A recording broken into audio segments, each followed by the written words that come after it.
The smartest person you know. They read everything. They question everything. So why did they just lose their life savings to a stranger online? Here's the twist nobody tells you. Intelligence doesn't just fail to protect you. Sometimes it builds the perfect trap. We like to believe smart people are hard to fool. More facts, more logic, more defense. That feels true. It's backwards. Psychologists call it the bias blind spot. Analytical people often feel more confident they're immune to bias than everyone else. That confidence is where the crack begins. Because the moment you think you can't be fooled, you stop checking for the con. So what happens when the world's best lockpickers meet a door they never think to guard? Intelligence doesn't always lead people to the truth. Sometimes it helps them defend the conclusion they already wanted. Give a clever mind a flawed idea, and it won't reject it. It will defend it, beautifully, convincingly, even to itself. Researchers call this motivated reasoning. A quick, analytical mind builds sophisticated explanations for beliefs it already prefers. Manipulators don't need to convince a smart person of a lie. They just hand them the first thread. The smart mind does the weaving on its own. Think of the investor convinced a guaranteed opportunity is real. Instead of questioning it, they spend hours collecting charts and articles that support what they hope is true. Their intelligence isn't creating the mistake, it's making the mistake easier to defend. Confidence doesn't always come from being right. Sometimes it just comes from sounding certain. And certainty is contagious, even when it's wrong. Manipulators mirror a smart target's confidence. They match their vocabulary, reflect their pride, their degree, their career, their taste, slightly polished, slightly flattering. That's not connection. That's camouflage. Psychologists call it affinity fraud. The target doesn't feel deceived because trust begins with familiarity. Recognition disarms scrutiny faster than any argument. Would you interrogate someone who finally makes you feel understood? Especially when loneliness doesn't check credentials first? Here's something even scarier. Expertise doesn't stay in its lane. A brilliant surgeon may assume they can evaluate investments just as well. An accomplished engineer may feel equally confident discussing geopolitics. Sometimes they're right. Sometimes they aren't. The danger begins when expertise in one area quietly spills into another. Researchers often describe a related tendency known as the halo effect, or overgeneralization of expertise. Being right in one field convinces the brain it's right in every field. And con artists know this rule better than most professors. They don't target the ignorant, they target the accomplished. Because the accomplished rarely say, "I don't know." Saying, "I don't know," feels like weakness to a smart mind. But what if not knowing is the only real protection you have? Now the tension breaks the surface. Smart people believe they can spot manipulation. I'd know if someone was playing me. Knowing manipulation tactics helps, but knowledge alone doesn't guarantee you'll recognize them while they're happening.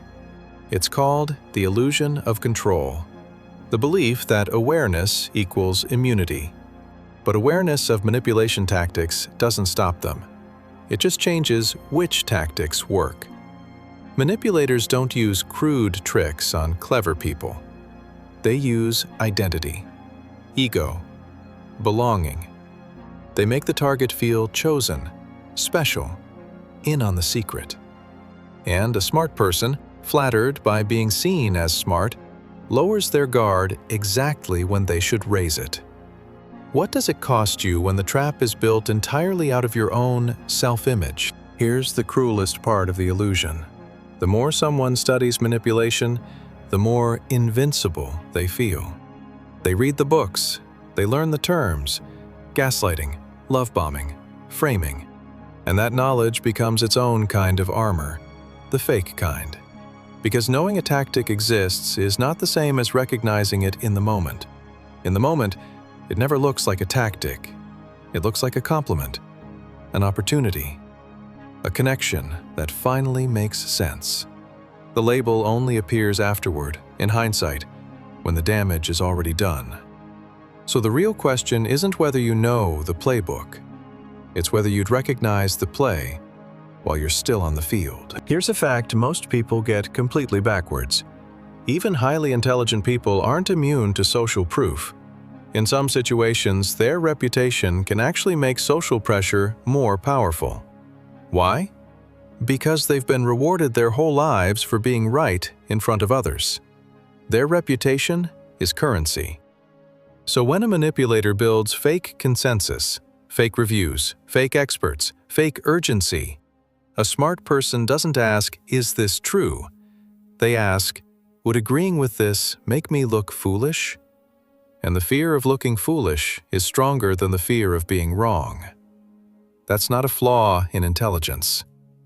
That's the price of it. So which fear is really driving the decision?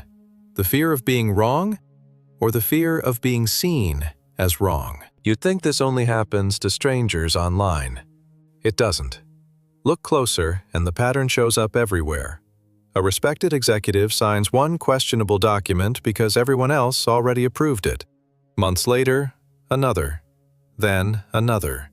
Each decision feels reasonable on its own. Looking back, people ask, how could someone that intelligent miss what was happening? But manipulation rarely arrives as one giant mistake. It arrives as 100 tiny ones, each easier to justify than the last. Here's the part that stings the most. The smarter someone is, the better story they can tell themselves afterward. I had good reasons. I was just following the evidence. Anyone would have done the same. That's not honesty. That's the same intelligence, working backwards, protecting the ego instead of the truth. Manipulators don't need to win the argument in the moment. History is full of brilliant investors who ignored warning signs, celebrated scientists who defended flawed ideas, and accomplished leaders who mistook confidence for certainty. Intelligence wasn't the problem. The inability to question it was. Manipulators just need to plant something a clever mind will defend for years. So if the cover-up can be smarter than the crime, how would you even know you're still inside one? So here's where it all connects. Manipulation was never about tricking the mind. It's about using the mind's own machinery against itself. Logic becomes justification. Confidence becomes camouflage. Expertise becomes overreach. Self-awareness becomes a blind spot. And status becomes leverage. The smarter the target, the more sophisticated the trap, because a simple lie won't hold a complex mind. But here's the real twist, the one that flips the whole story. Intelligence matters. Experience matters. Skepticism matters. But the strongest defense may be intellectual humility, the willingness to say, I could be wrong. The people hardest to manipulate treat their own confidence as a warning sign, not a shield. Intelligence builds the lock. Humility is often the key that opens it. Manipulation doesn't begin when someone lies to you. It begins when they convince you to stop questioning yourself. So the next time you feel completely certain about something, is that clarity? Or is that exactly what someone wants you to feel?